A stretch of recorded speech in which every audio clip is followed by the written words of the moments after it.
Look, stress is inevitable. There is no avoiding it. But far too many people suffer more than they have to for two main reasons. Number one, right, they've been sold the wrong idea about stress. And number two, they do not have effective tools to manage stress.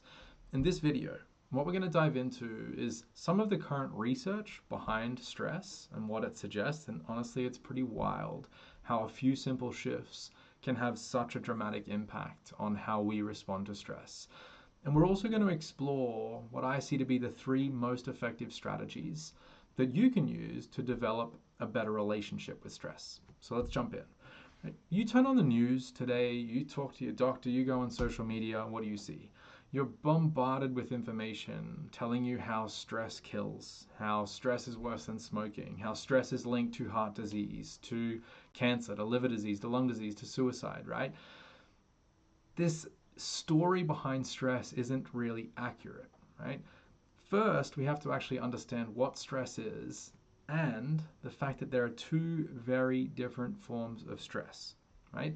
So, what is stress? Stress is a term, right? It's an umbrella term, and so many people have different interpretations of that. Stress is just a natural response in our body to anything that pushes us out of homeostasis, which is just a fancy word for balance, right? So, exercise is actually stressful. Why? Well, your heart rate goes up, your breathing rate gets faster, your body temperature increases, right? Exercise has moved you away from balance, so it is inherently stressful. That doesn't mean it's bad, right? Lots of things are stressful. Get in a sauna, right? Have a cold shower, work on a deadline, right? Skip a meal. All these things are inherently stressful. It does not mean that they're bad. And this kind of leads us to the second point, that stress actually comes in two forms. Distress, right, distressing, is inherently negative, and eustress is inherently positive, right? Distress tends to negatively impact our performance, and eustress actually has a tendency to positively impact our performance. We've all likely had the experience of performing at our best because of a deadline, right? This is a great example of eustress or positive stress. So the question we want to ask ourselves is, what determines whether something is a good stress or a bad stress? Well, the main thing is our perception, right? It's how we feel and how we view the stressful thing. And this is where there is some fascinating research. A lot of the more current research points to the fact that when we feel like something is within our capacity, within our control, we tend to respond well to that. We have a positive impact on our physiology, on our state, on our mood, on our mindset. When something feels like it's outside of our capacity, it's outside of our control, we don't have a positive response. We actually negatively respond to that. The key here is how we interpret our stress, right? A study was done on university students, right? One group were told that the arousal, just the feelings of stress that they're noticing, improve performance, and another group weren't told that information. This is it, right? No other practice other than some information, a story. What you feel in your body, your heart rate elevating, flushing, chest pressure, right, mind racing, is actually going to increase or improve your performance. The other group were not told that, right? You know, the results of this study found just that one piece of information, right? Those that were told arousal improves performance outperformed the control group, right, on a mock and real test. So what we're talking about here is really the meaning that we give to our internal states, right? I want to say that again, right? We experience something in our body and then we label it, right? So a lot of people label stress as bad. That means it is bad. And if we can learn to label stress as positive, as an opportunity for growth, as an opportunity for learning, then we actually change our response, right? So when you feel your heart rate increases, you can call that anxiety and you can label it as something bad and something's going to go wrong. Or you can label that as my body preparing for challenge, right? And it's responding in a positive way. This is just a mindset shift, but we have the research to show that that directly impacts outcomes, right? So shifting from this perception of stress is bad for me to stress can be good for me fundamentally changes the response of the body, right? So overall, the research kind of suggests that how people perceive stress, how they evaluate it, and how they cope with it directly determines the downstream outcomes, right? The impact that stress has on them. This is a completely different story to the stress kills, right? That's been rammed down our throats and that most people believe. So I want to kind of shift from the background of how this stuff works and let's get to some practical stuff. Right? Beyond kind of learning how to reframe how we view stress, right? This shift in my mindset, my perception, the label that I give to the internal states in my body, what are some effective strategies that we can use to better cope with the stress that we're facing, right? The first thing that I teach my clients is that they need to be able to clearly define what they're up against, right? Remember, when something feels like it's out of our control, it is distressing. And oftentimes the things that stress us out are these big, overwhelming, not clearly defined things.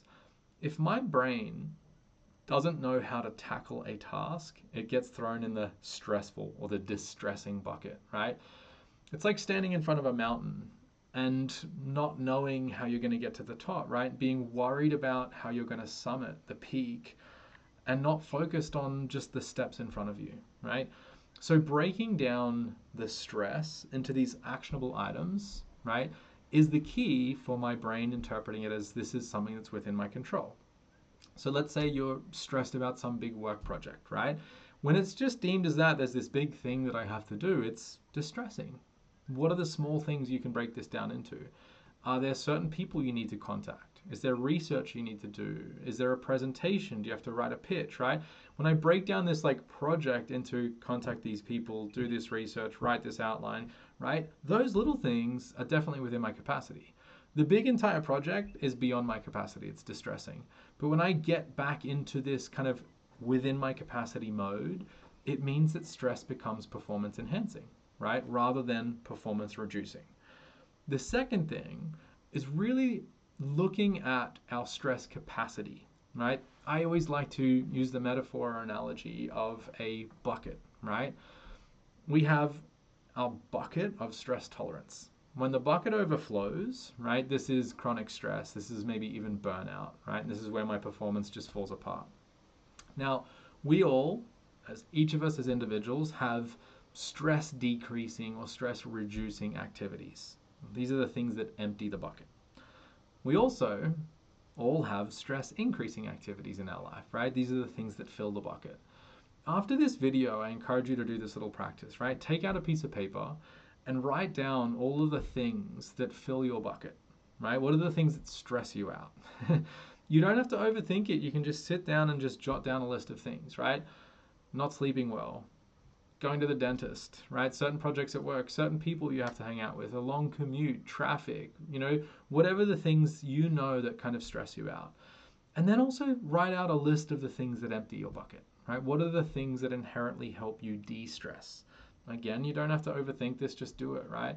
Getting a massage, listening to the music, going to the beach, right? Calling a friend, calling your mom, going out to dinner, watching Netflix, whatever it is for you, right? The things that at a end of a long day, what do I want to do, right? Usually those things that my bucket empties. Now, if you go back to the things that fill your bucket, is there anything on this list that doesn't need to be done right now, right? Is there anything that you can postpone or eliminate, right? Be ruthless. If you're under a lot of stress, right? Is going to lunch with that person really necessary? No, postpone it, right? Is there a non-critical appointment? Postpone it, move it, right? Move these things that tend to fill your bucket because right now your bucket's full. And also go to that list of things that empty the bucket, right? Is there anything on this list that you haven't done in a while or that you could do more of? And I know the answer to this for everyone is yes, right? But it's so interesting, right? When we think of human psychology, when we feel stressed, the first thing we get rid of are our bucket emptiers, right? The things that inherently de-stress us. Time and time again, I hear from my clients, there's no way I could kind of book a massage this week. I'm just so under the pump, right? I don't have time to go for a walk on the beach. I can't call my friend. I can't go out to dinner. I've got too much happening. It's really interesting because the things that we engage in, the activities, the behaviors that actually help decrease our stress levels are paramount, right? They are so important for me being able to continuously re-engage in the stressful activity. My performance will suffer when I start to remove the things that empty my bucket, right? So schedule the massage, organize a time to walk on the beach, call your friend, right? The part of your mind will be like, wait, we're way too busy. We don't have, you just need to kind of overcome that little story you tell. Because do you know what happens, right? You go for that massage and then you crush the afternoon because you restored some of your capacity, right? You're not just brimming at the top of the bucket ready to break. It's like we poured some of that out, right? And now we've got enough room to come back and be productive. We know that the stress signaling pathways in the brain are very disruptive to productivity, to efficiency, to effectiveness, to communication, right? To planning. It makes us more prone to procrastinate, right? To be fearful, to make snap decisions, to be reactive. And so, as soon as we can kind of start to remind ourselves that it's not some luxury or self care or, I don't have time for that, that it's actually really critical that I engage in those things, my stress response changes. My ability to thrive under stress changes. The third and final thing that I share with my clients is really kind of having an intentional practice that helps to de-escalate the stress response, right? And for this, I teach most of my clients just a really simple breathing practice that helps shift from this kind of sympathetic high arousal state to a more parasympathetic low arousal state, right? Why? Well, this helps them switch off, right? It helps them sleep better. It helps them not be drowning in their thoughts, right? And the racing of their mind and the feelings in their body of stress, stress, stress. I can't do enough. I'm never, it's like we need to be able to separate ourselves from that. So I use a practice based on a style of breathwork known as Tummo breathing. And this is a Tibetan form of breathwork. But with that comes a lot of visualization and components. So I just want to kind of extract from that the really key components that you can take away and actually use. Essentially, you just take 5 big breaths, right? Big active breaths. Right, so these big breaths. On the 5th breath, we breathe all the way in. We hold, right? There's some pressure in the body, and I want to actually create a little bit of tension. Maybe I clench my fists and I squeeze the body, right? Creating this kind of peak moment. And then we just kind of explode this exhale and relax. Right, and I soften, I drop, I close my eyes, and I just pause. Right? When we look through the pranayama lens and the Tibetan both breathwork lens, they talk about this as the little death, right? It's just pausing and sinking into the stillness of the body for 30 seconds, right? This isn't a time to think, it is just to feel what's happening in the body. We then repeat that cycle, right? So 5 big breaths, 5th inhale, hold, squeeze, create some tension in the body, and then bang, I just relax everything and I soften, I fall down to the bottom of the exhale and I wait. And I just notice the stillness, the silence, the emptiness, right? And I just embody that silence. And then 30 seconds later, 45 seconds later, I repeat that cycle. I usually move through that 3, 4, maybe 5 rounds or so, right? The idea here is that we're able to help the body switch between this sympathetic, parasympathetic, right? I toggle that switch a couple of times with this practice. And this helps the body navigate back towards this kind of post-stress state. Really, really important because our mind, right? You may be finished at work or the thing, but my mind is still chewing on the problem and it's keeping me in that active state of arousal. We need a real manual trigger to decompress and to get out of that state. So let's wrap this up. Stress is not inherently bad. The most important thing is how you learn to view and label your stress. Right? Just this simple act of seeing it as something that can help you grow, that can improve your performance, it will, right? Learning to kind of reappraise what's going on in your body. Just because my heart's beating hard does not mean I'm going to fail. How can I reappraise, right? This physiological shift in my body to something that is a little bit more constructive. And then we need to be intentional with our actions, our behaviors when we are under a lot of stress, right? Break down the big thing into small little things and begin taking action, right? Zoom out and look at the things in your life that inherently stress you out and that inherently de-stress you. Do less of the things that stress you out in the short term and do more of the things that help you de-stress. Like reprioritize that walk on the beach, that getting a massage, that listening to music, instead of being in this constant cocktail of stress, right? That is impacting your sleep, your mood, your mindset, your communication, your productivity, your brain states, right? And so on.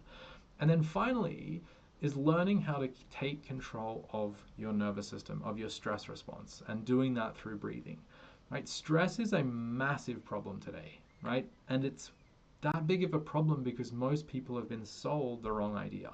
So it's so important that we can actually start to change the conversation around stress and actually help each other cope in a more effective way, right? So if you know someone that is stressed out, send them this video, because again, these simple mindset shifts have been shown through peer-reviewed research, right, to actually impact the downstream outcomes of stress. And perhaps they'll pick up a couple of these strategies. Right? If you have any questions regarding stress, drop them below and I'll be sure to get back to you. Thank you for listening.